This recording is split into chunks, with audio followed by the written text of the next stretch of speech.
Bonjour et bienvenue Ulrich au sommet des leaders allumés pour une intervention qui s'intitule La nouvelle humanité incarne son origine. Bienvenue à vous.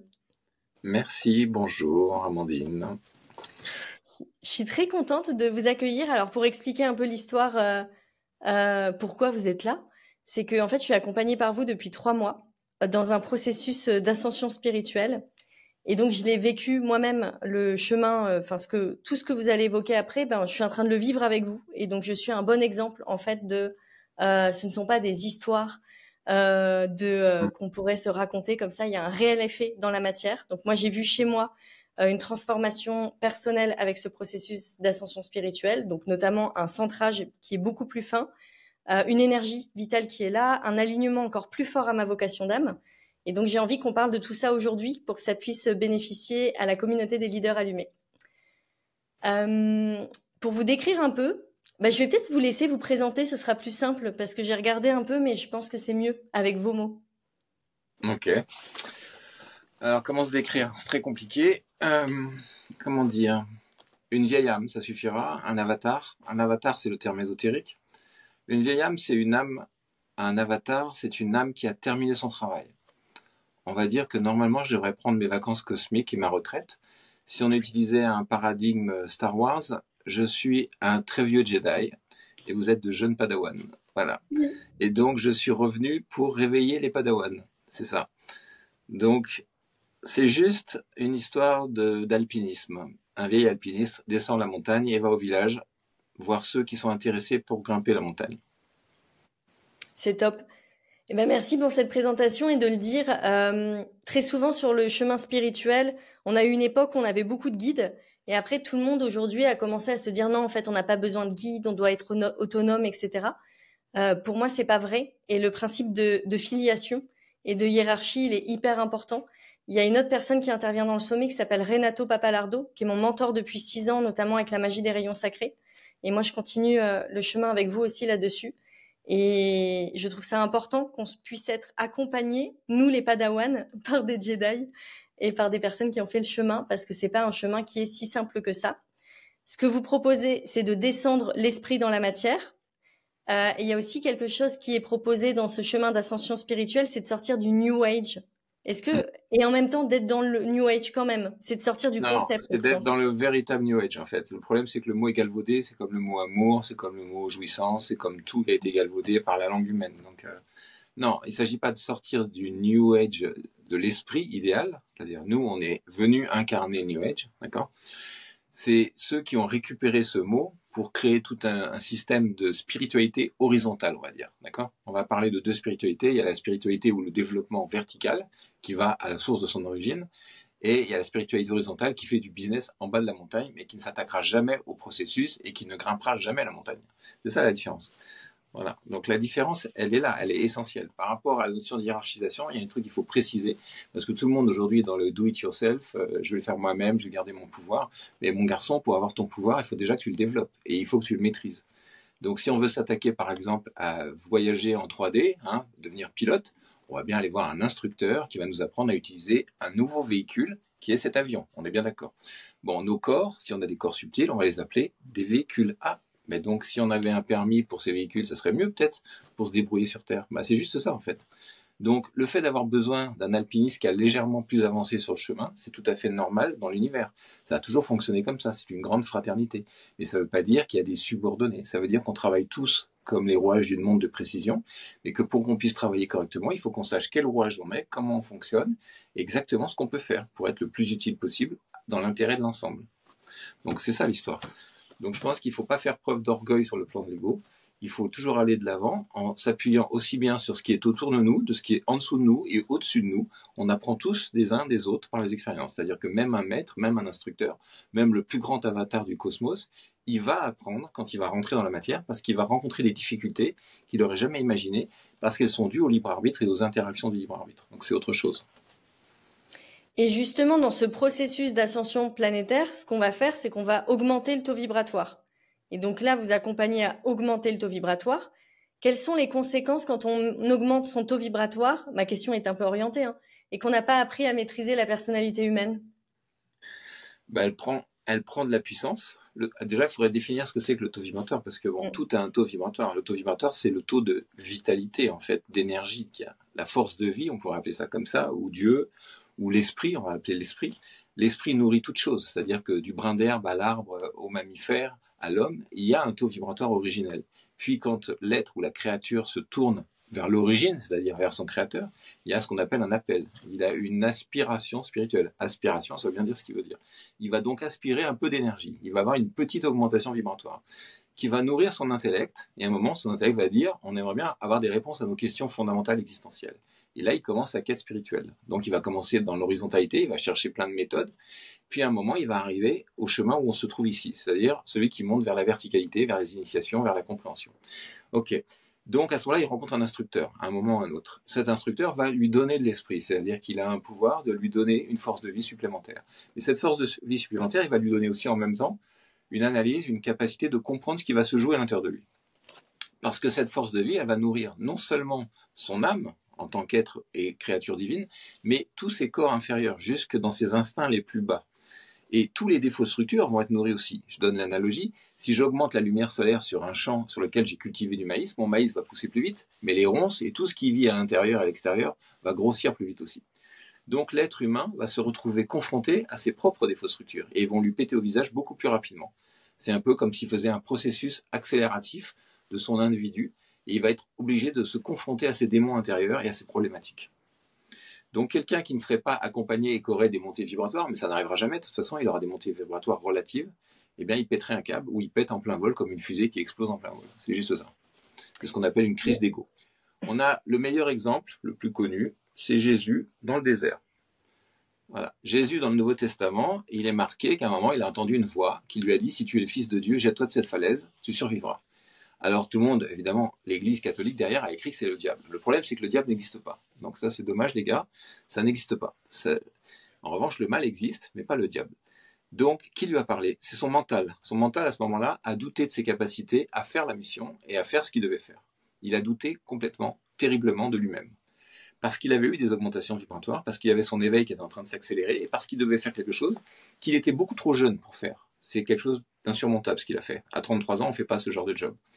Donc, à partir de là, les rois mages l'ont laissé tranquille. Les rois mages étaient ses instructeurs. Ils ont rigolé, ils l'ont laissé 40 jours dans le désert, pleurer avec lui-même. Il a fait sa crise de mental. Puis, il a dépassé son mental. Et à ce moment-là, il est revenu pour faire ce qu'il avait à faire. Donc ça, c'est une très belle crise d'ego. Tout le monde, personne ne peut se targuer qu'il n'aura pas cette crise d'ego. Tout le monde est passé par là. Donc, c'est pas la peine non plus d'en faire toute une histoire. C'est qu'il faut se préparer. Et donc, on a besoin toujours de quelqu'un qui a fait un peu le chemin avant pour comprendre les mécanismes qui vont se mettre en route, les difficultés qu'il va y avoir, ce qu'on pourrait rencontrer ou pas rencontrer, comment on va contrecarrer le problème pour se dépasser en fait. Puisqu'on ne doit pas être en lutte avec soi-même, on doit être dans une histoire d'amour avec soi-même. Hein. Qu'on soit bien clair, l'ego, c'est nos enfants qui veulent gérer la baraque, c'est tout. Sauf que c'est maman ou papa qui doivent la gérer, pas les enfants. Donc il faut réunir la famille, l'âme et l'ego, d'accord ? Et ben moi j'ai un autre exemple du coup à donner quand j'ai commencé le processus d'ascension avec vous, donc augmentation du taux vibratoire. Et en fait je me suis transformée, j'étais hyper en colère, mais je pouvais vraiment le tigre quoi, très très fort. Et du coup on a travaillé dessus et vous m'avez donné des conseils pour que je puisse un peu dominer la personnalité et puis sortir du champ émotionnel et que le mental il puisse aussi reprendre la situation quand le corps émotionnel est trop fort. En même temps envoyer de la douceur au corps émotionnel qui a besoin d'être entendu. Et donc, en fait, de danser entre les différents corps. Est-ce que vous pourriez expliquer un peu le lien avec les différents corps? C'est-à-dire, je ne suis pas juste un corps physique, il y a d'autres corps. En fait, l'homme est septuple, la créature est septuple, il a une âme qui est triple, donc on va donner les noms, et il a un ego qui est quadruple, mais qui a 3 aspects. Donc si on nomme les 7 corps en partant du plus dense vers le plus subtil, on a le corps physique, que tout le monde connaît, le corps éthérique, qui est un corps vital pranique qui énergétise le corps physique, c'est le corps que travaillent les acupuncteurs ou toutes les médecines dites énergétiques, on va dire. On l'appelle aussi le corps physique subtil. Les deux sont inaliénables. Donc on considère en ésotérisme que c'est le corps instinctif, c'est le corps des instincts, le corps animal, le corps pulsionnel qui a tous ces instincts de survie. Puis à l'intérieur encore, on a le corps astral qui est le corps des émotions, des relations avec les autres, puis le corps mental qui nous aide à comprendre, à analyser le monde environnant. Ça, c'est notre ego inférieur, si on peut dire. C'est ce qui nous permet d'avoir cette personnalité humaine qui s'adapte parfaitement à la vie humaine. Et à l'intérieur, on a 3 corps qui vont être circulaires. On va avoir un corps causal, qui est le début de notre âme, puisque l'homme est triple. Un corps bouddhique, si on utilise la terminologie d'Alice Bailey, qui est l'aspect amour de Dieu à l'intérieur de cette âme, et le corps atmique, qui est l'aspect de la volonté de Dieu à l'intérieur de l'âme, qui est un tout petit corps au centre de la poitrine. C'est pour ça qu'on a toujours considéré que l'endroit le plus précieux chez l'homme, dans toutes les symboliques ésotériques terrestres, c'est au centre du cœur, du chakra du cœur. D'accord ? Donc, cette créature a cet aspect septuple. Très bien. Quand elle arrive sur Terre, elle oublie tout, parce qu'elle vole de l'oubli, et elle s'identifie à son environnement, et elle va appréhender son environnement avec son corps animal, c'est-à-dire instinctif, avec la relation qu'il va avoir avec la mère, qui est très important. On ne devrait jamais séparer un enfant de sa mère jusqu'à l'âge de 7 ans, même si la mère est déconnante. Et puis après, de 7 à 14, on va développer l'émotionnel. Donc de 7 à 14, il faut qu'on ait un relationnel qui soit satisfaisant. On n'a jamais été élevé comme il faut, dans les règles de l'art. Et de 14 à 21, on va développer le mental. Et à partir de là, on atteint une certaine maturité mentale. C'est pour ça qu'autrefois, la majorité était à 21 ans. Et pour moi, elle est toujours à 21 ans. Et on continue, après, on va développer le corps causal et les autres corps. Mais le problème, c'est que, étant des âmes, en fait, incarnées, parce que quand on voit la discussion des humains, j'ai une âme. Non, tu n'as pas une âme. C'est ton âme qui a des corps. C'est pas la même chose. Donc on est complètement inversé dans notre croyance. Et on a oublié notre âme. On a oublié qu'on était une âme, c'est-à-dire qu'on a oublié qu'on était intemporel, immortel, qu'on avait un long voyage à faire et qu'on n'avait pas de problème particulier en fait. On a des problèmes d'inadaptation et d'utilisation des véhicules.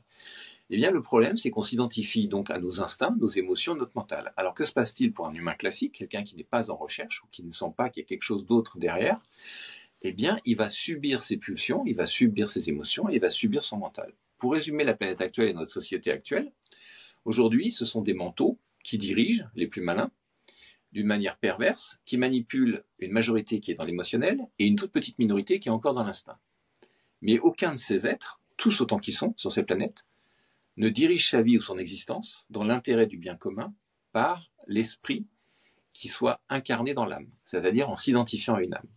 Donc tout le travail qu'on va faire ici, sur cette planète aujourd'hui, parce qu'on est dans une époque très particulière, c'est de réveiller ou de réactiver les âmes. On va les réactiver et qu'elles apprennent à utiliser correctement leur corps, non pas en les dominant, non pas en les écrasant, mais en les révélant et en leur disant, les enfants, il est temps de grandir, d'atteindre un niveau de maturité qui nous permette de traduire notre nature divine à travers notre ego. C'est-à-dire qu'un être qui fait un développement, il ne va pas avoir un petit ego, il va avoir un super ego. C'est pas la question, ça. La question, c'est que son ego soit au service de son âme et que son âme soit au service de l'esprit, c'est-à-dire de l'ensemble. Parce qu'on a tous le même esprit. Là, on va casser un mythe. Vous n'avez pas un esprit. Nous sommes tous un esprit. Nous sommes dans l'esprit. Nous sommes dans la force de vie. Donc, on rejoint le mythe de Star Wars là. On est dans la force. Toute la question est de l'utiliser à bon escient ou à mauvais escient, c'est-à-dire à bon escient pour l'ensemble. On utilise notre singularité pour la mettre au service de la collectivité. Ou alors, on tire la couverture à nous et on est toujours dans l'égocentrisme, c'est-à-dire centré sur nos petits problèmes de notre petite personnalité. Et là, c'est une erreur, une aberration. Donc, on n'aura jamais de puissance et on n'aura jamais de montée vibratoire. Donc, on sera dans cet esprit. Les plus grands taux vibratoires qui se promènent dans l'univers, c'est parce qu'ils sont extraordinairement généreux. Ils redistribuent cette énergie en permanence autour d'eux. Eh bien, justement, dans le monde spirituel, moi, ce que j'observe, c'est que les personnes, elles ont beaucoup peur de manquer d'humilité. Et donc, du coup, ça va être une spiritualité. Donc là, on est peut-être sur une spiritualité plan horizontal, hein. Mais ça va être une spiritualité où, faut pas gagner d'argent, faut pas avoir d'impact, faut pas déployer son message, faut rester caché. Qu'est-ce que vous auriez à dire là-dessus? Ça, c'est has-been, c'est complètement terminé. Ça, c'est fini. Et c'est une fausse vision. C'est une fausse vision de ce qu'est la spiritualité. La spiritualité, c'est pas ça. La spiritualité, j'ai fait une vidéo là, récemment sur YouTube, j'ai expliqué, c'est la spiritualisation divine. On fait descendre l'esprit dans la matière. On fait descendre la force dans la matière. Une chose qui n'a pas été dite, parce qu'il y a une croyance qui est complètement délirante sur Dieu. Mon Dieu, il est dans une maquette. Voilà, il a créé sa maquette. Après, derrière, c'est le mystère des mystères. Personne ne sait rien. D'accord ? Cette maquette, il veut qu'elle fonctionne. Donc, il cherche la perfection. Voilà. Tout le monde veut savoir le mythe de Dieu. Le mythe, c'est qu'il veut une perfection. Nous sommes ses créatures. Tout le monde est construit de la même manière. Je suis construit comme vous. On est tous construits de la même manière. On a tous les mêmes corps, tous la même énergie. On est tous dans la même loi de fonctionnement. Mais on a ce libre arbitre. Et il veut que ce libre arbitre mène à la perfection. Voilà son jeu. Mais pour savoir que ça fonctionne, je vais donner l'analogie, il faut que l'esprit descende dans la matière. C'est-à-dire qu'il faut que son esprit arrive à palper la réalité de son système interne. C'est-à-dire, il veut un audit de l'interne. Comment on peut lui renvoyer l'information? si on ne se met pas à son service pour lui donner l'information et faire le feedback. Et on ne peut pas. Donc, le rôle d'une ascension personnelle, c'est de concourir à l'amélioration du système général. Donc, on n'est plus du tout dans le paradigme d'avant. Il ne s'agit pas de faire des petits trucs à droite à gauche, c'est fini. Là, on passe en 5e dimension. Maintenant, les gars, on est une seule et même famille sur cette planète. On met tous nos talents au service les uns des autres et on se retrousse les manches pour incarner la plus belle chose qui soit, c'est-à-dire la force de vie. C'est tout. Tout en gardant nos singularités. C'est en fait la multiplicité qui se met au service de l'unique. C'est juste ça. Mais pour arriver à ce stade de conscience et de compréhension, il faut quand même un peu étudier, il faut un peu travailler sur soi et il faut un peu réveiller la force. Donc de toute façon, cette vidéo qu'on est en train de faire tous les deux, c'est une vidéo qui s'adresse au cosmique. Parce que ce qu'il faut dire aussi, c'est qu'il y a 2 populations terrestres sur cette planète. Il y a une population terrestre qui n'a toujours connu que les incarnations terrestres, c'est-à-dire elle s'est incarnée en minéral, puis en être végétal, puis en être mammifère évolué, puis en être humain. Bon, eux, ils n'ont connu que la Terre. Nous sommes des cosmiques, c'est-à-dire 25% de la population est d'origine cosmique. Ça veut dire quoi? Ça veut dire que nos âmes ne se sont jamais incarnées en minéral sur cette planète, ni en végétal, ni en animal, mais directement dans la race humaine, et qu'on vient d'ailleurs, qu'on est beaucoup plus ancien. Donc on a ce sentiment de décalage permanent depuis toujours, dans toutes nos incarnations. Dans toutes nos incarnations, dans notre corps astral, on vit toujours la même chose. On se retrouve à la cour d'école, à la rentrée, on a envie de se faire plein de copains, de copines, mais on sent qu'on est rejeté. Il y a un truc qui ne va pas, on aimerait beaucoup, mais ça ne fonctionne pas. Et puis on arrive à faire des pieds et des mains pour le faire, mais finalement on ne se sent quand même pas à l'aise. Merde, il y a un truc qui déconne. Et généralement, on passe beaucoup de temps dans sa vie à faire une espèce de quête horizontale. On va passer par des extrêmes, on peut passer par des paradis artificiels, on peut passer par des recherches philosophiques, des recherches religieuses, n'importe quoi, avant d'arriver ici, pour se dire, mais en fait, je ne suis pas d'ici. Mais le fait que je l'ai compris, ça me permet d'intégrer ma réalité et de m'adapter beaucoup plus facilement à ma vie terrestre. Donc c'est bien l'histoire qu'on fait ici, on réactive les cosmiques, c'est tout. Pour que les cosmiques puissent faire descendre de l'énergie et devenir des antennes relais pour le divin. Donc on est vraiment dans un truc très simple, très moderne. On doit étendre un réseau de sagesse sur la planète. Et tant qu'on ne l'étendra pas, on n'arrivera pas à transformer le paradigme de la société actuelle. C'est tout. Donc là, on est dans une fenêtre de tir très particulière, c'est-à-dire qu'on sort de l'âge sombre du Kali Yuga et on arrive dans un âge qui va être beaucoup plus éveillé. Donc pour nous, c'est beaucoup plus facile de semer les graines d'une nouvelle société. Ça sera beaucoup plus facile et on va finir par être entendu par la masse générale qui est dans l'émotionnel. J'aimerais bien revenir sur semer les graines et comment on sait quelles graines semer. Mais avant, j'ai quelque chose à ajouter. C'est que moi, je me reconnais énormément et je pense que toutes les personnes qui vont écouter vont se reconnaître dans le fait de ne pas se sentir à sa place. Moi, j'ai consommé de l'héroïne de mes 16 ans à mes 26 ans. J'ai eu plein d'amis qui ont consommé de l'héroïne. Je vois bien qu'on n'était pas non plus à côté de notre plaque. Enfin, on a déconné parce qu'on a consommé des drogues pour fuir le monde parce qu'on le kiffait pas. Mais quoi? On peut en parler. Ouais, c'est intéressant parce que j'en ai souvent des cas comme ça. En fait, ce que je vous explique tous quand vous avez fait ce passage, c'est que c'était une quête spirituelle qui n'avait pas trouvé le bon chemin, c'est tout. Oui. Mais oui. C'est juste le vecteur qui n'était pas bon, d'accord? Qu'on soit d'accord sur le fond. C'est la forme qui déconnait. Le fond, c'était une âme qui cherchait les sensations qu'elle avait eues dans des mondes plus subtils. C'est juste ça, l'erreur. Donc si cette âme incarnée avait eu un instructeur à côté ou des parents qui étaient plus dans ces données-là, il n'y aurait pas eu besoin de passer par ça. Mais dans l'absolu, il faut bien rétablir une chose, parce que là, il faut sortir d'une sorte de culpabilisation. C'est pour ça que je le dis ouvertement aujourd'hui. Ça n'a aucune importance. À partir du moment où on va retrouver un instructeur ou quelqu'un qui est dans les sciences de cet ordre-là, il va reconstruire les corps et il n'y aura pas de dommage de quelque nature que ce soit. Et il n'y a pas non plus de péché aux yeux du divin. C'est-à-dire que là, on va rétablir une loi divine qui n'a strictement rien à voir. Pour qu'on soit bien clair tous ensemble, la morale divine, ça n'a rien à voir ni avec la morale des religions, et qu'on a voulu faire croire, ni avec la morale humaine. C'est des conneries, d'accord? C'est pas ça du tout. Le mal commence là où on divise les autres, c'est tout. Le mal, c'est quand on nuit aux autres, quand on nuit au bien commun. Quand on fait des conneries avec soi-même, ce sont des conneries. Voilà. Il y a le mythe de l'enfant prodigue par Jésus, le type qui a rien foutu, qui a pris l'argent de son père, qui a tout dépensé, il a été voir les filles et tout, il a fait la fête. Et les autres fils qui sont tous prend bien, ils sont tous gentils, ils travaillent bien avec le père. Et le père, il fait une grande fête pour le retour du fameux fils prodigue. Et là, les frères ne comprennent pas. Ils disent, mais comment tu peux l'accueillir comme ça? Parce que c'est mon fils et qu'il a appris sa leçon par l'expérience. Et maintenant, il revient. Et donc, on n'a pas à le juger. Et c'est ça l'histoire. Donc la culpabilité, on jette, terminé. Ok, jeté, terminé. Voilà, il n'y a pas de problème. Mais c'était une quête spirituelle qui n'avait pas pris le bon chemin. Mais alors moi, je l'ai bien vu dans le sens où, pour moi, l'héroïne permettait, je voyais la lumière en fait, mais c'était de la fausse lumière. Mais donc du coup, j'ai capté des sensations. Et c'est quand j'ai vu en Inde Amritandamayi maître indienne qui m'a pris dans la main et j'ai reçu les mêmes sensations que l'héroïne et j'ai fait waouh, c'est dingue, mais en fait, je peux l'avoir sur un autre chemin, cet état-là. Donc oui, exactement. Et donc il y a autre chose, c'est que du coup, jeune, j'étais dans ce monde et je me disais mais ah là là, c'est pas du tout, c'est pas du tout là où je voulais être. Et je voyais bien qu'il y avait un truc hyper dissonant. Et je pense que j'avais pas mon truc, ma vocation d'âme, ou en tout cas, c'était pas en quelque sorte légitime ce que j'avais envie d'accomplir, ou c'était pas entendu, donc ça a été étouffé. Et on en a parlé ensemble, notamment du fait que des fois, je me réveille le matin et je me dis, mais qu'est-ce que t'as encore dit, Amandine? Parce qu'on parlait de ma spontanéité et du fait que je peux lancer des choses comme ça. Et vous m'avez dit, mais c'est normal, vous êtes un être cosmique. Et le fait de s'en vouloir des fois de ce qu'on dit, c'est parce qu'on a été conditionné, notamment par notre éducation, par la société.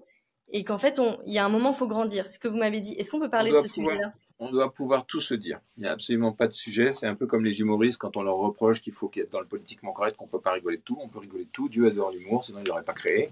Comme il a créé plein de choses dans vos corps que vous n'utilisez pas obligatoirement en plein escient et que vous pouvez utiliser aussi. Donc il n'y a aucune problématique à être spontané. Dans la vie, on doit pouvoir tout se dire. On doit pouvoir tout se dire, mais on doit le dire d'une certaine manière. C'est-à-dire que le fond est toujours légitime. Le problème, c'est la forme. C'est tout. Ça s'arrête là.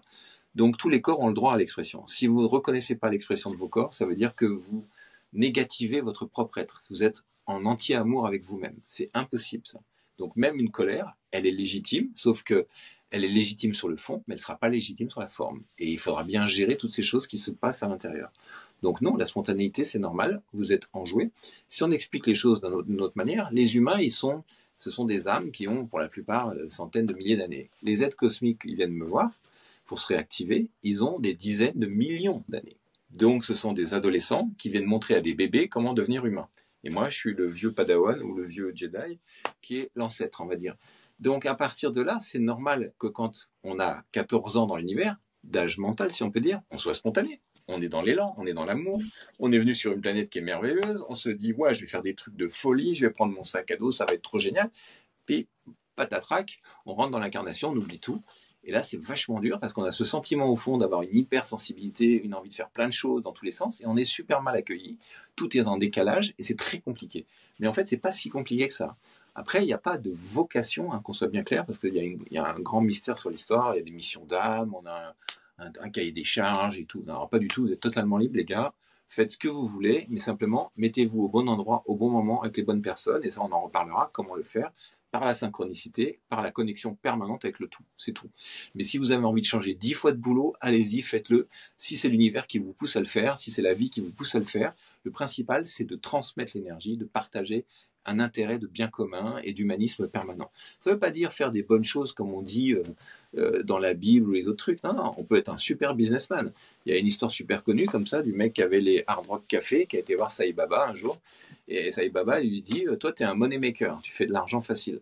Et l'autre, il lui dit, j'arrive avec mes millions, je mets tout sur la table, je te donne tout et je reste avec toi. Et là, Sai Baba, il le regarde, il dit, non, non, toi, tu es un money maker, tu retournes dans le main des humains et tu fais de l'argent, mais tu le fais correctement.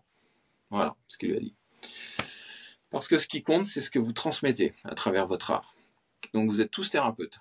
Il n'y a pas besoin d'être un thérapeute direct. Vous êtes tous thérapeutes, qu'on soit mécanicien, qu'on travaille dans du marketing ou dans n'importe quoi. On peut transmettre une énergie à travers ça. On peut être artiste et transmettre une énergie à travers l'œuvre, à travers tout et n'importe quoi. Mais il faut le transmettre de manière correcte. Il faut savoir ce qu'on fait, comment on le fait et pourquoi on le fait. C'est juste ça. Mm. Moi, je vois sur mon chemin que l'endroit où je suis, je me sens vraiment à ma place. Et du coup, ça a libéré comme un poids de pas savoir quelle est la vie que j'ai Ouais. envie de mener, etc. Alors ça, c'est la partie animale qui a été répondue. En fait, la partie animale, les 3 questions existentielles d'un être qui va s'activer, c'est où dois-je me tenir, Seigneur, pour te servir, si on peut dire? Qui sont les gens qui doivent m'accompagner, famille, amis, compagne, compagnon? Et quel est le vecteur que je vais utiliser pour manifester ton énergie? C'est juste ça. Le vecteur, ça va être le métier, l'occupation. Donc, ce sont les 3 questions essentielles. Mais après tout le reste, vous pouvez faire tout ce que vous voulez. Vous pouvez vivre dans une abondance incroyable, comme dans une simplicité incroyable. Faites-vous plaisir. Vous êtes sur Terre pour jouir de la vie. Vous n'êtes pas sur Terre pour vous mettre dans des doctrines qui sont purement mentalisées, de rigorisme qui n'ont aucun intérêt. Ça n'a aucun intérêt. Faites et suivez votre nature. Mais respectez les lois divines, c'est tout. Ah bah, c'est quoi les lois divines, du coup? Les lois divines, c'est qu'on ne doit pas nuire à la vie, on ne doit pas empêcher ni interférer avec elle. C'est-à-dire, par exemple, les extraterrestres ont fait des graves conneries sur cette planète en interférant et en donnant des corps qui ont été modifiés. Donc, tôt ou tard, il va falloir qu'ils rencontrent leurs créatures. C'est ce qui va se faire bientôt, d'ailleurs. C'est ce qu'on appellera l'émergence. Et ça sera une période très intéressante d'évolution pour les humains. On ne doit pas interférer. On va prendre un exemple concret. Vous avez quelqu'un qui se noie, vous êtes en train de faire du surf, et il y en a un, il est en difficulté. Vous allez le voir, vous dites, est-ce que tu as besoin d'aide? Est-ce que tu as besoin d'aide? On ne prend pas le mec d'un coup et on le met sur son surf. Ça se trouve, il avait juste un petit malaise, une crampe. On n'avait pas à intervenir directement sur lui. Il y a toute une nuance dans ça. On doit proposer les choses, pas les imposer. On doit donc respecter le libre arbitre à quelque niveau que ce soit. L'homme est trop interventionniste sur cette planète. Il s'est permis d'intervenir sur les minéraux, sur les végétaux, il a tout modifié, il a modifié son écosystème, il a modifié le peuple animal, et il s'est modifié lui-même, puisqu'on a imposé une pensée hégémonique américaine sur cette planète. Ça, c'est n'importe quoi. Donc ça, il faut changer de paradigme. La seule chose qu'on doit mettre, c'est l'élan, la considération de l'ensemble, le respect de chaque différence, pour l'emmener vers une forme d'harmonie. Le but absolu de l'univers, ou le but individuel, c'est l'équilibre. Vous avez besoin, et vous ressentez dans vous, que vous avez besoin de l'équilibre. Vous êtes un modèle miniature, un hologramme miniature du divin. Donc le divin, il cherche l'harmonie, mais l'harmonie dans la diversité. Il ne veut pas un fleur de champ sauvage, comme les tulipes hollandaises, toutes alignées, toutes la même couleur. Non, il veut une diversité. Mais il veut que cette diversité crée une harmonie générale. Donc c'est la même chose pour nous. Et ça doit être notre credo, c'est-à-dire notre manière de vivre. On ne va pas prôner des extrêmes et on sera toujours dans une voie de modération centrale. Mais en même temps, on s'autorise à vivre des expériences et à respecter les expériences des autres. Si les gens doivent grandir par des expériences, il faut les laisser faire leur expérience. C'est pas grave. S'ils doivent grandir par le partage de conscience, comme on disait tout à l'heure, la hiérarchisation, les grands frères, les alpinistes, tout ça, eh bien évidemment, ils iront plus vite, mais il faut qu'ils les choisissent non plus. C'est pour ça qu'un maître, l'être le plus puissant de la Terre, même s'il arrive sur Terre, il ne va pas se mettre sur Internet, il ne va pas récolter 2 millions de dollars pour faire une communication marketing à l'américaine. Non, il va faire son petit job tranquille et il va voir qui vient à lui. Les gens viennent à lui, tant mieux. Ils ne viennent pas à lui, il n'en a rien à foutre. Pourquoi? Parce qu'il a fini le job. Mais ouais. Il est à disposition, quoi. C'est ça. Ok. Et donc tout à l'heure, vous évoquiez la jouissance de la vie. Moi, je veux bien qu'on en parle, notamment parce que, donc du coup, dans le milieu spirituel, il peut y avoir comme un égrégore où, paf, on se coupe du bas, que je peux comprendre, hein, parce que je précise quand même que j'habite sur une île tantrique, on utilise beaucoup l'énergétique, et il y a quand même des petites dérives. Un peu dans tous les sens, l'énergie sexuelle est un peu utilisée avec la Kundalini pour rattraper l'autre. Donc je peux comprendre qu'on ait voulu bloquer. Mais du coup, j'aimerais bien comprendre de ça. On va opposer les deux concepts ennemis qu'on a toujours opposés, sexualité et spiritualité, on va dire. C'est simplement ça dont on parle.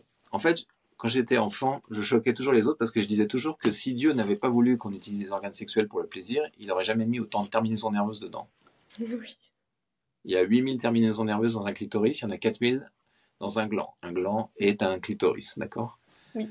Donc, si on sait tout ça, c'est qu'il y a quelque chose à approfondir sur le sujet. Pourquoi les églises catholiques ont voulu diaboliser le sujet?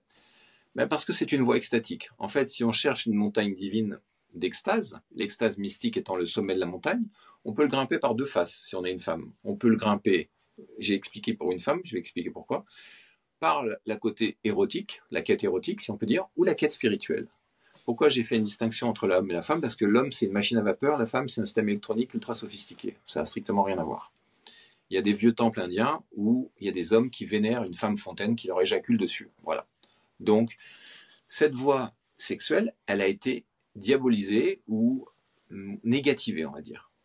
Pour autant, est-ce qu'on doit subir nos pulsions, c'est-à-dire l'appel de notre feu sexuel sacré? Non, on ne doit pas le subir, on doit le vivre, l'expanser et le maîtriser, pas le contrôler.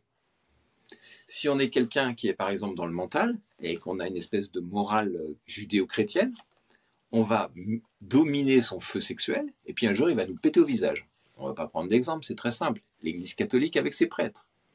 Fin de l'histoire.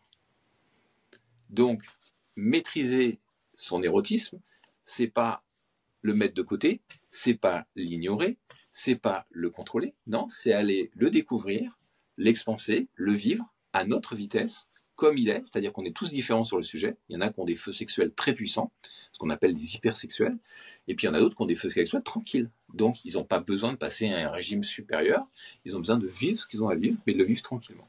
Donc il faut apprendre à le maîtriser. C'est-à-dire qu'un être spiritualisé, c'est aussi un être totalement incarné, qui vit vraiment dans la matière. Donc l'image qu'on se fait des maîtres, qui sont des mecs qui sont habillés tout en blanc, alors ils marchent sur la terre, ils ont leurs disciples, ils sont très sages, ils font rien du tout. Alors pas du tout. Non, pas du tout. Ils sont plutôt dans des banquets très festifs, ils boivent avec des bonnes bouteilles de champagne vintage, avec de très belles personnes autour d'eux, et puis s'ils ont envie de s'amuser, s'amuseront, puis s'ils n'ont pas envie de s'amuser, ben, ils feront rien du tout pendant des mois, parce qu'ils maîtrisent totalement le sujet. Mais en revanche, s'ils font quelque chose dans la matière, c'est que ça en vaudra vraiment la peine, et ils le font joyeusement, avec gaieté, dans le partage et dans l'amour. Donc ça, c'est le véritable tantrisme. C'est une histoire de partage. Mais dans l'histoire du partage, tout le monde doit être gagnant-gagnant. On crée un cercle vertueux. C'est un échange d'énergie. Donc c'est de cette manière-là qu'on doit vivre notre corps physique. Donc notre corps physique, il est fait pour exprimer aussi sa divinité à sa manière, selon ses concepts. Alors justement sur la sexualité, j'aimerais bien qu'on continue, mais avec les femmes. Et donc précisément, parce qu'il y a un message que vous communiquez sur les femmes du 21e siècle, et je vais juste raconter une petite histoire. Donc j'habite en Thaïlande sur une île tantrique où clairement on se caresse tous, on se fait des câlins. Moi je sens bien que le feu sacré il est plutôt activé.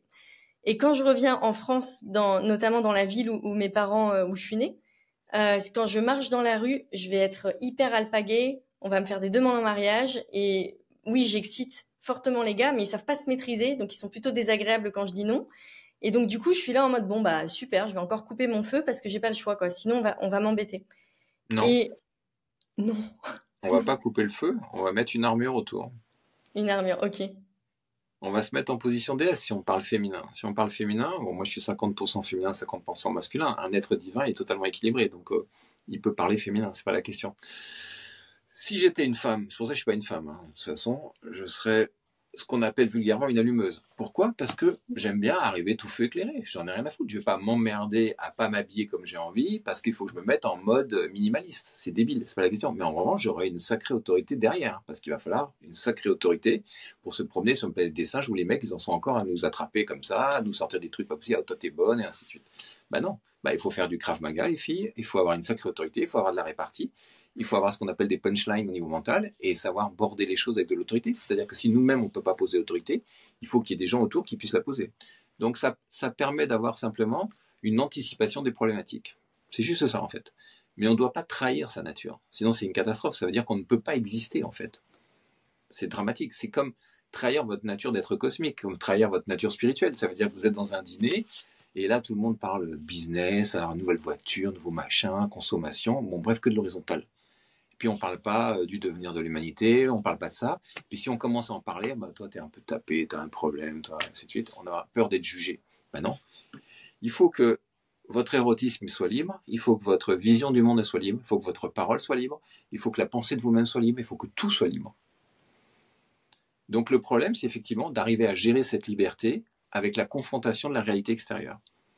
Donc les femmes doivent rentrer dans un modèle archétypal, je dirais, athénien. Athéna, on voit très bien qu'elle est très féminine, elle est très belle, c'est la fille de Zeus, mais elle rigole pas du tout quoi, quand on l'emmerde. Elle a sa lance.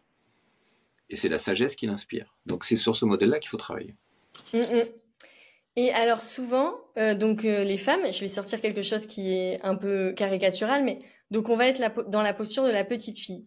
Et en plus, si on rajoute une brique de la spiritualité, que on est tous dans l'amour, cœur à cœur, faut savoir pardonner à l'autre, blablabla.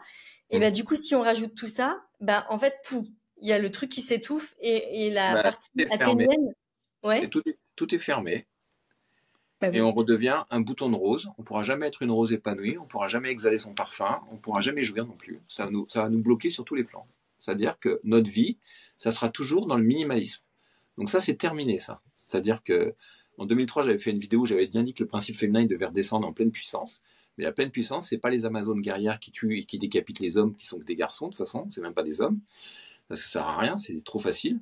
Non, c'est l'archétype féminin divin qui revient dans sa puissance, dans sa beauté, dans sa grâce, dans son intelligence, dans sa stratégie, mais qui reste féminin.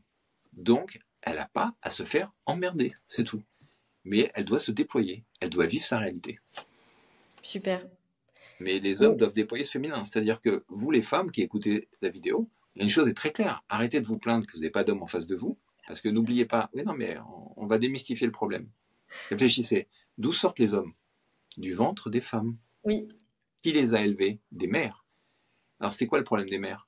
Bah, les mères, elles étaient déconnantes parce que comme elles voulaient garder le petit garçon à la maison, hein, très longtemps, elles ont fait quoi? Elles ont castré l'homme. Elles en ont fait des petits garçons. Donc vous vous retrouvez, mesdames, avec des petits garçons qui sont pas intéressants. Alors oui, ils sont très sympas, ils sont gentils, ils sont blabla, tout ça. Mais après, quand on fait de la performance sur un autre niveau, bah là, ça va pas parce qu'ils connaissent rien à la femme, parce qu'ils ont peur de la femme.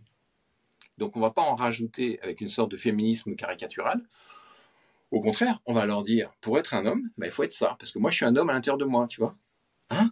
T'es un homme à l'intérieur de toi? Bah oui, moi, je suis un Tao, en fait. Je vais t'expliquer. Je suis une femme, tu vois, mon yin est devant et mon yang est derrière. Et toi, t'es un homme, t'as ton yang qui doit être devant, et là, on le voit pas assez, et ton yin qui est derrière, et celui-là, tu veux pas le reconnaître. Donc, au final, t'es un petit garçon.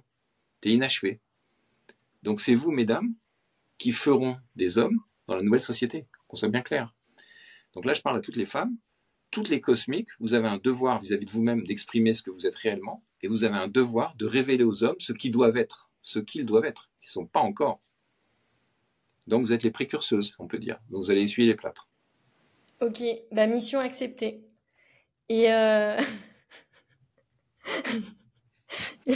mais non, mais ça me fait plaisir d'entendre ça. Ça donne un chemin et une voie. Sinon, on a l'impression d'être Bien sûr, bloqué. il faut Et y aller. comment? Il faut y aller. Il faut y aller. Non, mais c'est sûr. Il faut plus Et- parler la langue de bois maintenant, c'est fini. On parle la langue des anges, la langue de feu. Les anges, ils parlaient la langue de feu. Ça allait, ils allaient direct au but. C'est pour ça qu'ils sont très durs. On n'a qu'à voir les anges de la Bible. Ils rigolent pas du tout. Ils rigolent pas du tout. Ils sont pas rigolos. Ils sont directs. Ça tape direct. Bah, en tant que femme, faut être pareil. En tant qu'homme, faut être pareil. Parce que sinon, on pourra jamais se retrouver dans un terrain de communication. C'est impossible. Si on parle pas déjà la même langue, impossible. Et tout notre monde est fake, en fait. Tout est faux autour de nous. Tous les langages sont faux. Donc il faut rétablir la langue vraie.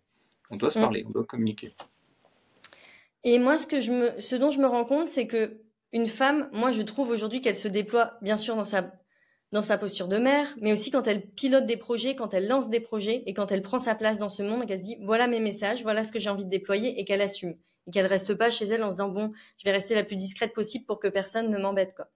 Et donc, pour déployer comme ça ces messages sur Terre pour œuvrer, eh ben, il y a des, je sais pas comment dire, des transmissions, des codes que vous donnez, notamment avec des commandes à l'univers et des jugements par le feu. Est-ce qu'on pourrait en parler là? Oui, on peut en parler. Bah, déjà, faut développer son féminin. Donc, pour développer son féminin, quelle est la force universelle qui nous nourrit tous? L'esprit. Donc, plus on va avoir des montées vibratoires, plus en fait notre véritable féminité ou archétype féminin, il va se développer. On est d'accord. Le problème après, ça va être de l'exprimer et de le confronter à ce qu'on a voulu nous faire croire. Parce que le problème, c'est notre endoctrinement terrestre. On a l'image féminine globale, on a l'image des us et coutumes de l'endroit où on vit, de la religion dans laquelle on a été baigné, même si on n'en fait pas partie, des commentaires qu'on pourrait avoir autour de nous et de l'éducation que nos parents ont donnée. Donc ça fait beaucoup de choses à briser. C'est pas pour rien que le sentier spirituel, ça s'appelle le chemin, la voie de la libération. La libération, quoi. Donc la première étape, c'est de se libérer, déjà, sur tous les plans. La deuxième étape, c'est de cultiver ce feu qu'on a à l'intérieur de nous, central, qu'on a dans notre corps central, hein, donc dans le corps atmique, et on va nourrir tous nos corps. Et là, on va se sentir, comme on disait tout à l'heure, comme une lionne. On ne se sent plus comme un petit chaton qui ne doit pas faire de bruit et marcher sur des œufs. C'est terminé ça. Et ça va développer tout notre potentiel. Ça va développer aussi notre intellect, nos émotions, nos instincts, notre supraconscience, c'est-à-dire notre intelligence créatrice. Et c'est par le contact avec l'ensemble qu'on va générer un endroit où on va pouvoir se placer, se positionner terrestrement, rencontrer les gens qu'on doit rencontrer, aller dans les voies qu'on doit exprimer et avoir cette intelligence d'essayer de tester avec l'univers. Donc comment on va le faire? On va le faire toujours par la synchronicité. La synchronicité, c'est quoi? C'est une vieille loi qu'on utilisait tout le temps sur Terre autrefois. Il en reste une toute petite bribe de souvenirs dans la langue arabe, c'est le fameux Inch'Allah. Les Arabes disent toujours Inch'Allah à la fin de leur phrase. Pourquoi? Parce que ça veut dire qu'il en soit fait ainsi sans volonté divine. Parce qu'autrefois, tous les peuples de la Terre qui faisaient du commerce et qui se retrouvaient au Proche-Orient avaient partagé cette loi divine. Et quand on faisait les choses, on s'en remettait toujours à Dieu. Donc comment ça fonctionne? En fait, vous êtes dans un océan d'énergie, d'accord? Cet océan d'énergie, on va l'appeler Dieu, ou l'océan d'énergie, on s'en fout, c'est pareil. On va l'appeler l'univers. Vous êtes connecté naturellement à cet univers, mais par ego ou par mode de fonctionnement, vous identifiez simplement au processus que dans la vie, on se débrouille tout seul. C'est faux. Oui. Et oui, c'est faux. Ah ouais. Puisqu'on est cette énergie et qu'on a une somme incalculable d'énergie. C'est un peu comme si on était une intelligence artificielle toute seule dans son coin qui ne se connecte pas au système central. Mais pourquoi on ne se connecte pas au système central, nom d'un chien? Je ne comprends pas, quoi, je veux dire. Donc, comment on fait? Eh bien, c'est très simple. On a un projet, je sais pas, on nous a proposé un super contrat avec un type qui a juste débarqué à côté de nous. On veut nous le rencontrer, mais on ne sait pas, il y a un truc qui cale pas. Et ben, on va dire simplement, voilà, j'ai un super projet, on me propose de rencontrer ce type. Si c'est vraiment une bonne idée, que tout soit facilité en grande pompe, dès l'instant je vais le rencontrer. Si je dois pas le rencontrer, que tout se mette à capoter par tous les moyens. Qu'il en soit fait ainsi, c'est volonté divine. On lance le truc à la cantonade, à voix haute, c'est de l'énergie, ça part dans le système général. Et là, le système général, il va répondre par contre-réaction, soit en favorisant la rencontre, soit en la bloquant. Si c'est un blocage, ben, on va craquer le tailleur, on va perdre les clés de la voiture, il y a un bus qui va se mettre en travers devant la maison, on ne pourra pas démarrer, on laisse tomber, on n'y va même pas au rendez-vous. Si au contraire tout est fluide, tout est léger, ben on passe à la seconde étape. Et ça, c'est ce qu'on appelle la synchronicité. C'est quelque chose qui sera une arme absolue, c'est notre jugement par le feu. Mais on peut le faire dans tous les domaines. Hein. Donc après, les filles ou les garçons, c'est pareil. Hein. Arrêtez d'être timide. Hein. Ça suffit la timidité. Hein. Il y a quelqu'un qui vous plaît, arrêtez de mentir aussi, d'accord? Parce que ça, c'est insupportable sur cette planète. Moi, ça m'a toujours fait rire quand j'étais gosse. Parce que moi, je suis un dinosaure, j'ai connu l'époque où il n'y avait pas de téléphone portable, d'accord? Pas d'ordinateur. Donc les garçons et les filles, ils se rencontraient où? Dans les boîtes de nuit, dans les soirées. Et là, ils se regardaient en train de siffler leur cocktail. Et ça durait des heures. J'ai dit, mais elle te plaît ou pas? Alors il dit oui. Mais alors pourquoi tu vas pas la voir? Dis-lui qu'elle te plaît. Ah mais non, on peut pas, on fait pas comme ça. Je vais me prendre un râteau. Ah, tu vas te prendre un râteau. Bah, tu sais quoi, moi j'ai une quincaillerie avec 12 000 râteaux derrière, j'en ai rien à foutre, je vais les revendre plus tard. Donc j'allais voir, et je lui disais, bon, ce garçon là-bas, il te plaît ou pas physiquement? Non, pas plus que ça. Ok, bah, je lui dis, ça va plus vite, passe une bonne soirée, merci. Et donc c'était terminé. Comme ça, on arrête de rêver, on arrête d'idéaliser. Ok, donc la drague au XXIe siècle, c'est quoi pour une femme du XXIe siècle, un homme du XXIe? Bah, le premier des deux qui a envie de passer l'action, il passe à l'action, d'accord? On arrête. Et il va dire carrément à l'autre qu'il a envie d'interagir ou qu'il a envie de faire connaissance. C'est tout. Mais le râteau, on s'en fout. Parce que les premiers corps qui vont matcher, c'est bien les corps instinctifs. Donc arrêtez de vous mentir. Il faut que vous vous plaisiez physiquement au départ. Et après, vous avez envie de découvrir les autres corps. Donc on arrête de penser au sexe tout de suite. Hein.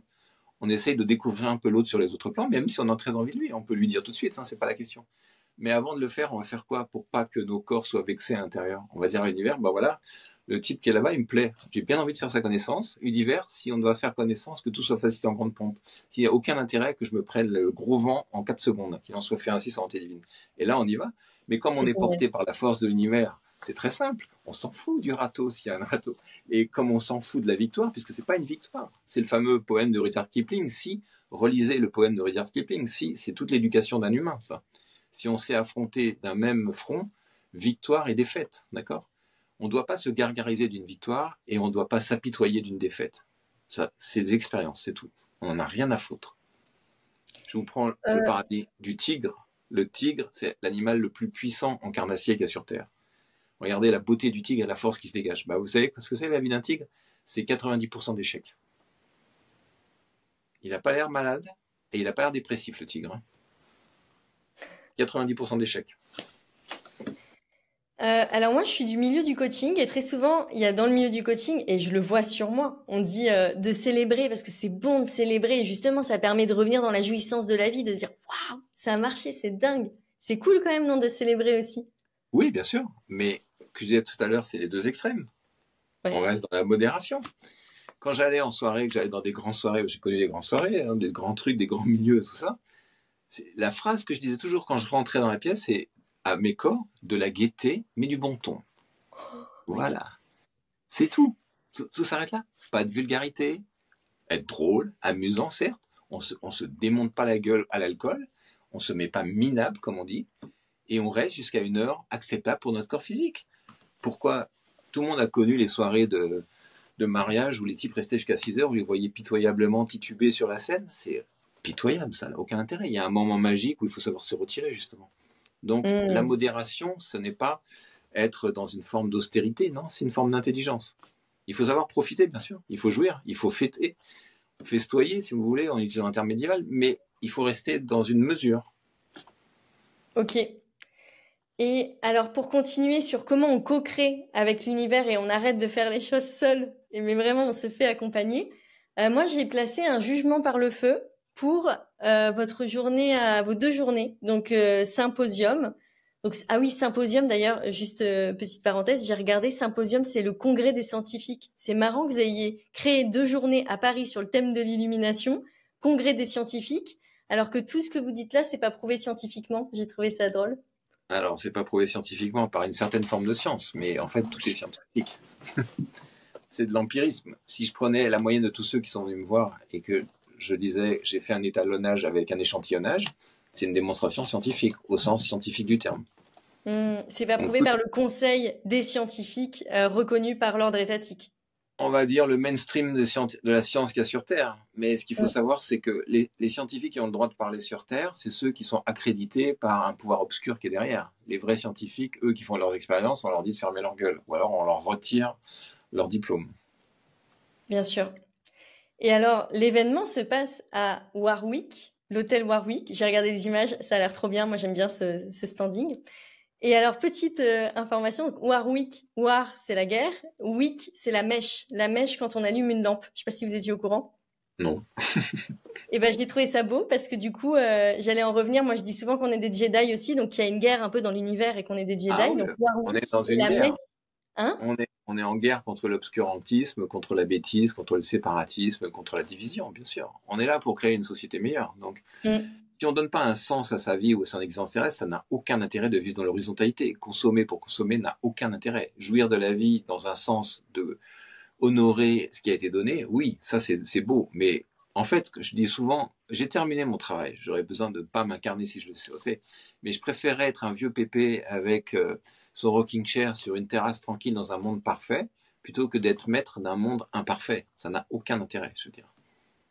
Donc, il vaut mieux travailler dans un sens d'évolution de la civilisation.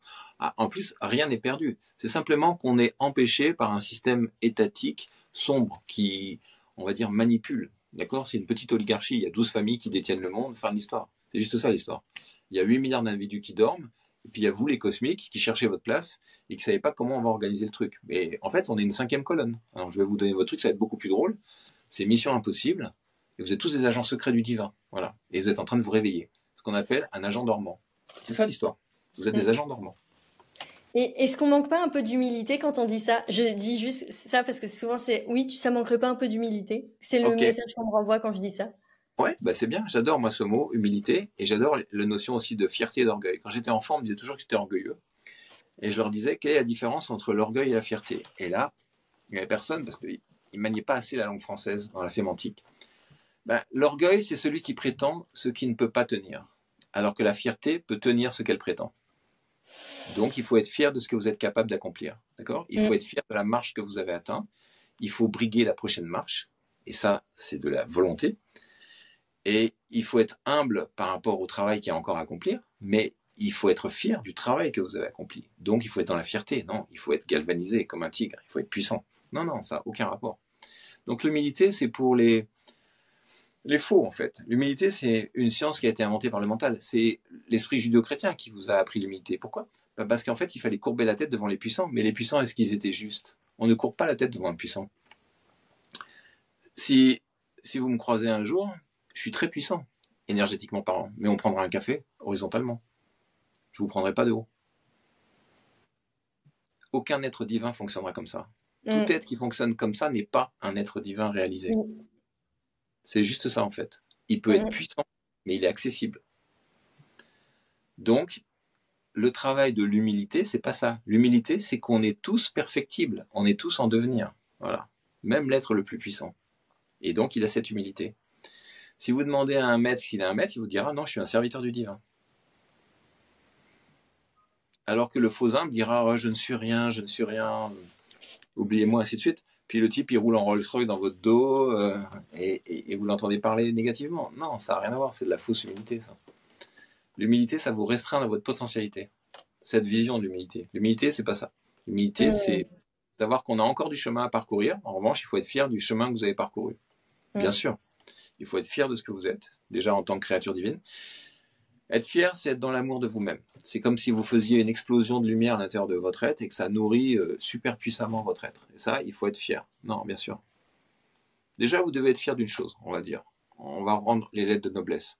Vous avez eu le courage, en tant qu'adolescent cosmique, de venir sur une planète qui est pourrie, au plus bas du système, au plus bas du système, parce que si on fait une petite leçon d'ésotérisme rapide, il y a ce qu'on appelle 7 ciels, ou 7 cieux, ou 7 plans. Dans ces 7 plans, il y a 7 sous-plans, d'accord? Donc il y a un plan physique, éthérique, astral, mental, causal, bouddhique et atmique. Et dans ces 7 plans cosmiques, il y a 7 sous-plans, physique, éthérique, ainsi de suite. Ici, on est dans le plan physique cosmique, dans le sous-plan physique. Donc on est où? On est dans la première dimension de Dieu, au plus bas du plus bas, dans le plus dur, le plus dur. Dieu, il est où? Il est tout en haut, derrière. Waouh! Donc c'est normal qu'on ne puisse pas entendre et communiquer facilement, déjà, pour commencer. Et ensuite, la chose qui doit vous donner plus de puissance, c'est que si vous arrivez à dépasser l'existence actuelle, celle-là, hein, d'accord? Si vous arrivez à la maîtriser, il n'y aura jamais de choses plus dures dans toute votre vie éternelle, sur aucune planète, dans aucune galaxie. Et un jour, vous aurez une petite médaille comme ça, un peu comme dans Star Trek, hein, et vous direz, hey, moi j'y étais les gars. Moi j'y étais le jour où la Terre elle a commencé à bouger un peu là, spirituellement. J'y étais. Parce que j'ai fait le pari d'y être. J'en ai chié ma race, comme on dit, mais c'était génial. C'est juste ça. Donc, Ouais. c'est pour ça qu'il faut être fier. Si vous n'êtes pas fier, vous n'aurez jamais le moteur qui ronfle. Et vous n'arriverez jamais. La devise des grands maîtres dans l'univers, ceux qui vont le plus vite, ou des grandes maîtresses, c'est de l'audace, de l'audace, de l'audace. Voilà, ça c'est le message des rayons 1. On doit toujours être audacieux. Mais après, il ne faut pas s'entêter à aller sur des échecs. C'est-à-dire que si ça ne fonctionne pas et que vous avez demandé à l'univers de vous montrer, on n'insiste pas plus, on passe par un autre chemin. C'est tout.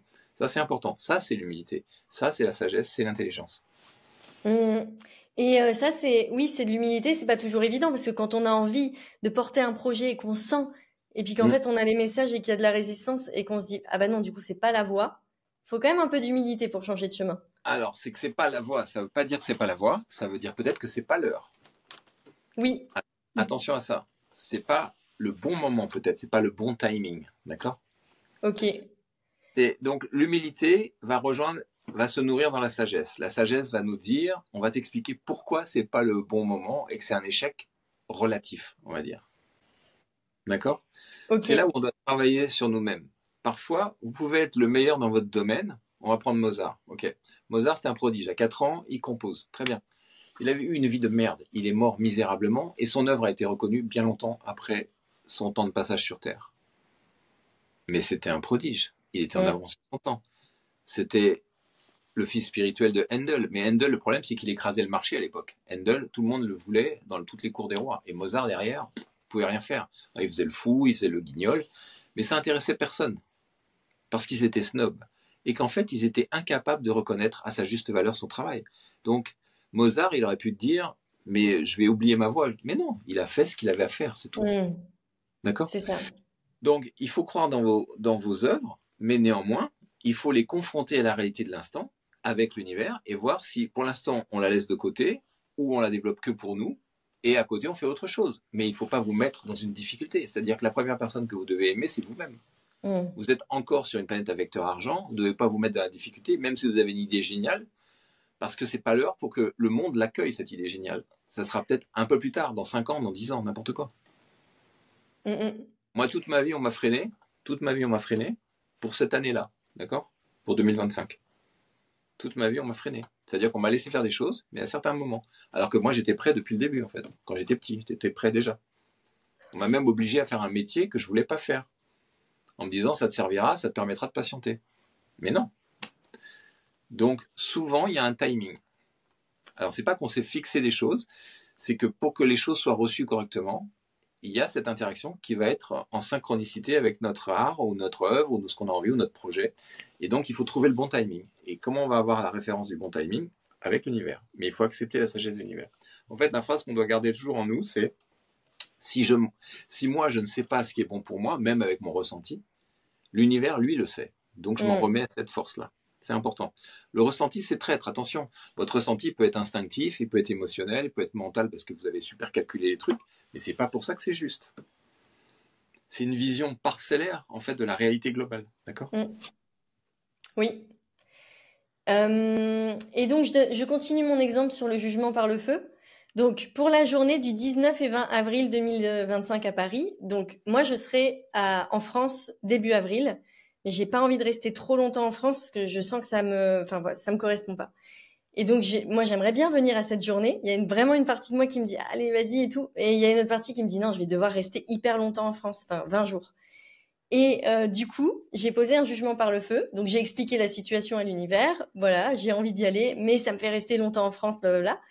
Et après, donc j'ai dit, si jamais si jamais l'univers, si jamais je n'ai pas allé à cette journée, fais tout capoter. Et si tu penses que j'ai à y aller, et ben déroule-moi le tapis rouge.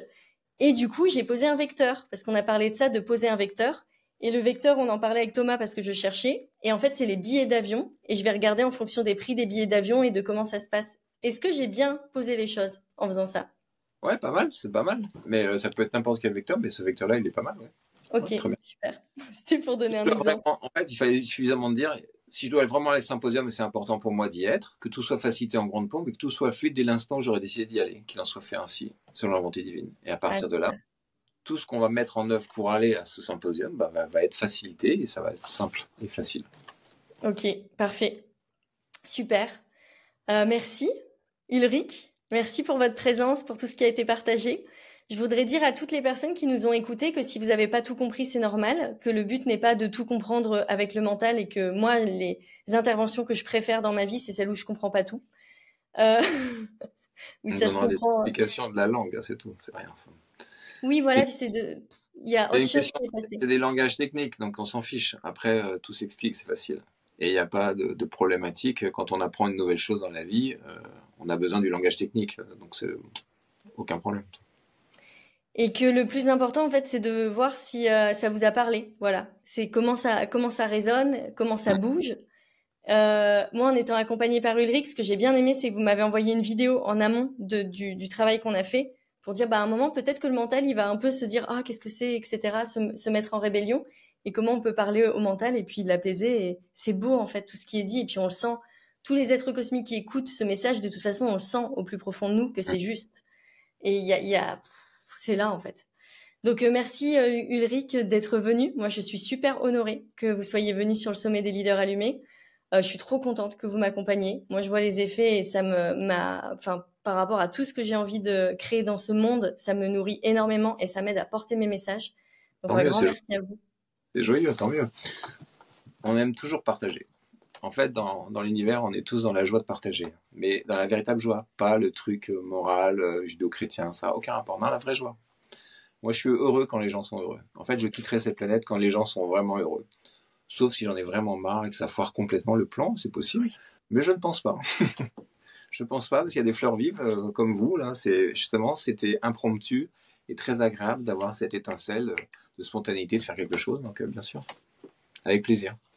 Merci Ulrich. Et pour toutes les personnes qui nous écoutent, vous allez retrouver les informations sur le travail d'Ulrich dans des liens, notamment le lien de la journée à Paris et puis aussi de son travail avec l'ascension spirituelle. Donc, je vous invite à regarder.